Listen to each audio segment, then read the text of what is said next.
China has accumulated huge quantities of gold, between 30 and 40,000 tons, actually held by the state.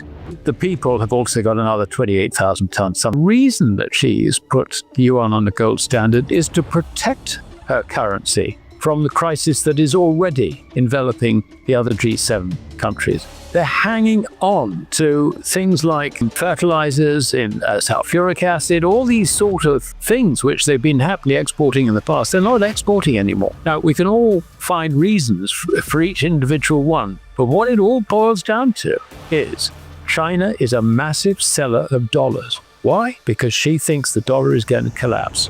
She knows what's going on in the Gulf. She understands that game completely. I mean, she's in there behind the scenes, let's face it. There is a huge difference between our paper markets, LBMA and COMEX, which are basically just paper. Compare that with China. Also Hong Kong are physically deliverable. China recognizes that when the payment mechanism, you've got the first sign, if you like, of a crack-up boom, with the People's Bank of China deciding we're not going to wait for everybody else to realize that the dollar is going to zero.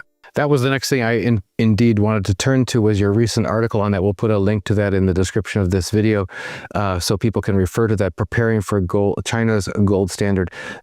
You've just enumerated about half a dozen different pieces of evidence that all can be breadcrumbs that point in that direction. Anything to add to that? As you have seen this, as vacuuming up, as you've called it, of gold and silver from the East. Yeah, it's not just gold and silver, copper as well. She's been a major importer of copper ores, and that's been the source of most of her silver, indeed, because something that I think 56% of silver comes from copper ore and also zinc ore. So you put those two things together. Also, if you include gold and lead, I mean, something like 72%, I think is the figure, of silver, mined silver, comes as a byproduct of these metals, not silver mines. Silver mines are just a small part of the whole thing.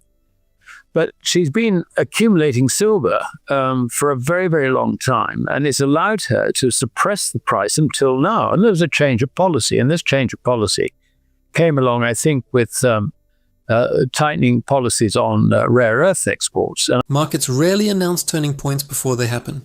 Yet China's latest resource moves may be doing exactly that. As Alasdair Macleod points out here, most silver originates as a byproduct of copper and zinc, making Beijing's resource strategy far broader than gold accumulation alone. The timing suggests policymakers are securing industrial and monetary leverage simultaneously, while Western investors fixate on daily price swings. Long-term savers should watch flows, not headlines. Next, Alasdair Macleod exposes why China's silver policy changed precisely when global supply assumptions stopped making sense. I think probably the thing that really did it was when America turned around and said, this is a critical mineral, we've got to accumulate silver for strategic purposes, whatever, feed to secure our defense industry supplies, whatever. Anyway, China wasn't going to do that. She wasn't going to supply it. And that is why, to all intents and purposes, she seems to have virtually stopped exporting silver and is now importing massive quantities. I mean, in the first 4 or 5 months of this year, she imported the same amount of silver as she exported in the previous 6 years. I mean, all in one go and in half a year. I mean, this is quite extraordinary. Big turnaround. And the common factor is, you can look at the individual sort of commodities, whatever, but, the common factor is the payment mechanism, if you like. And she is paying for these in dollars, getting rid of dollars. What she's doing is she's dumping dollars. And this actually is the earliest sign of a crack-up boom in these fiat currencies, in the dollar. We all follow that a lot later. We all eventually realize that it's not prices going up, but our currency going down. I think that China is already signaling this. And if you see what she's doing in terms of preparing the ground to put the yuan onto a gold standard, then that just completes the picture. Washington calls silver strategic, yet global trade flows suddenly point in the opposite direction of official confidence.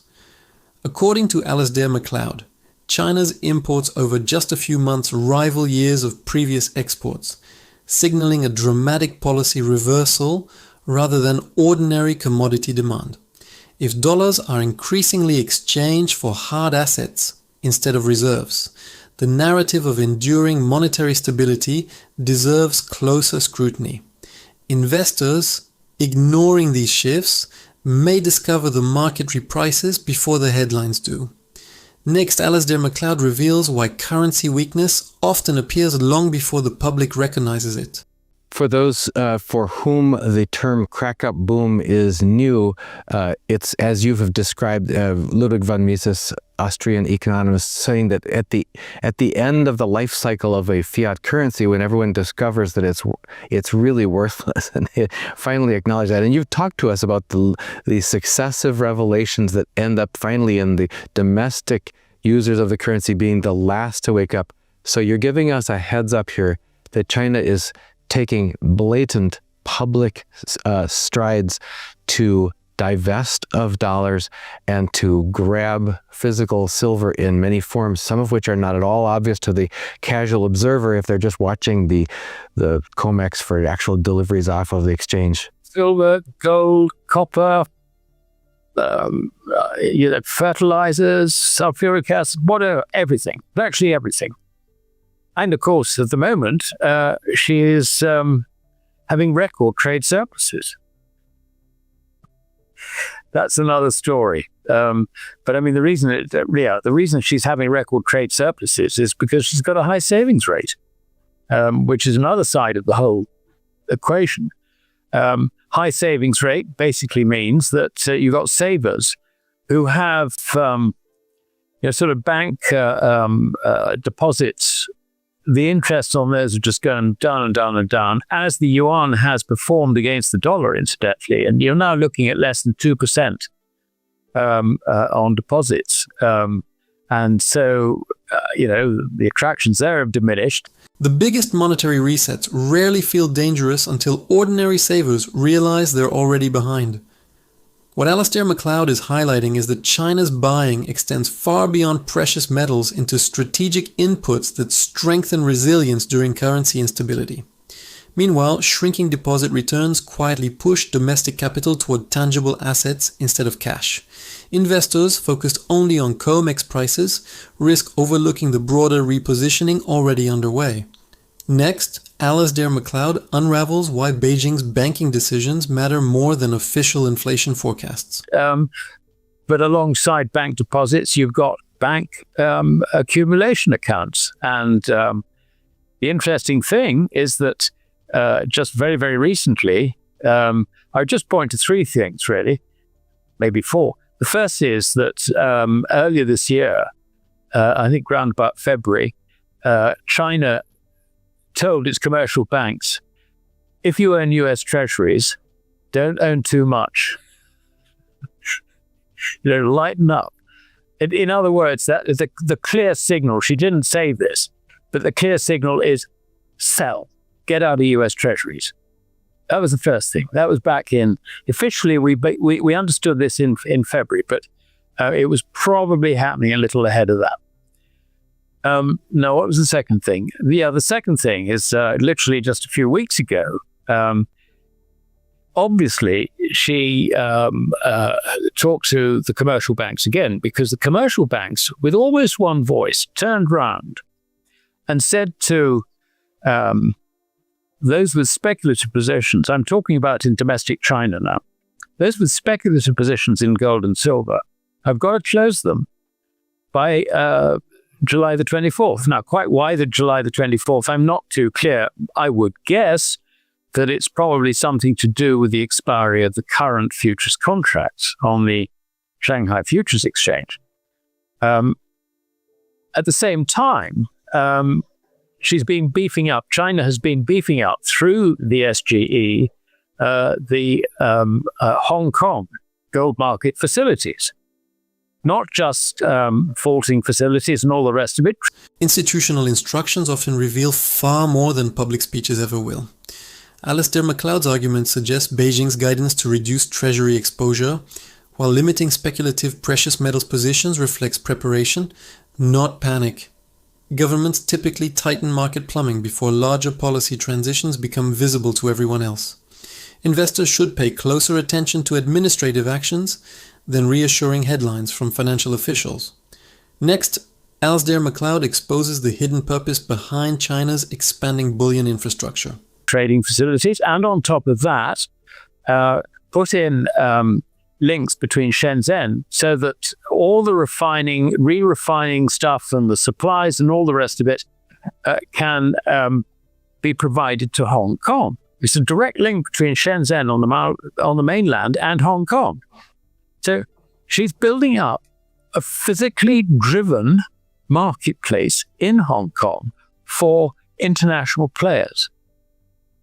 Now, so that's the other thing. Now, the most recent thing, and this is an interesting one, the most recent thing is that they've changed the relationship whereby if you wanted to export gold, take gold with you, let us say, from China into Hong Kong, you would have to have the permission of the People's Bank and Customs. They're now talking about changing that so that the People's Bank don't have to give you permission to take your gold out of the country. It's merely a matter for customs. Now, this is obviously easing up, if you like, the sort of Hotel California bit of gold can go into China but never leave. This is now beginning to be changed. Now, this is very important because if you are going to have a major international gold center, probably the major international gold center based in Hong Kong, then obviously it does make sense that people on the mainland can take their gold, if you like, in limited quantities, freely across the borders. So they're freeing up the system, if you like, to provide more physical liquidity for the Hong Kong market. The real contest isn't over gold prices, but over who controls the marketplace where prices are discovered. According to Alasdair Macleod, Beijing is removing barriers that once restricted physical gold movement into Hong Kong, strengthening a delivery-based trading hub. That challenges the dominance of paper markets more than most investors appreciate. Whoever controls physical liquidity ultimately gains greater influence over global pricing. Next, Alasdair Macleod reveals why physical settlement could reshape precious metals markets faster than expected. The thing that's fascinating about this is that it is absolutely clear there is a huge difference between our paper markets, LBMA and COMEX, which are basically just paper. They are markets for bankers, basically, and investors who are content to hold paper rather than physical. On the one hand, compare that with China, where that market, both China and also Hong Kong, are physically deliverable, physically driven. So the paper aspect is going out of it. This is the new market. And the reason this is being promoted, I think, is that China recognizes that when the payment mechanism for the LBMA and COMEX disappears, which is what is happening to fiat currencies, particularly the dollar, then those markets will disappear as well. So they will have the market. It's a fascinating position. The other thing the reason this really matters is that China has accumulated huge quantities of gold. In the article which you referred to, I think I concluded that there's roughly could be something like between 30 and 40,000 tons actually held by the state. The people have also got another 28,000 tons, something like that. And also there's investment gold, which is in the Shanghai Gold Exchange, and so on and so forth. Further figure, I don't know, 5,000 tons, whatever it might be. So there are huge quantities of gold. Now, given that there are now SGE vaulting facilities in Hong Kong and also in Saudi Arabia, And there's talk of vaulting facilities being opened elsewhere, like Malaysia, for example. Paper markets appear deep until confidence disappears faster than liquidity. This is where Alasdair Macleod's thesis shifts from price speculation toward market structure, arguing that physically settled exchanges may outlast paper-driven systems if monetary trust weakens. Whether that outcome arrives soon or gradually, ownership becomes more important than leverage. Wealth preservation depends on understanding where actual metal resides, not merely where contracts trade. Next, Alasdair Macleod exposes why global vault expansion could matter more than another interest rate decision. I don't know, possibly Indonesia. Sorry, I just shut the door. Wind's blowing it. I mean, there was even talk in Dubai. Obviously, that's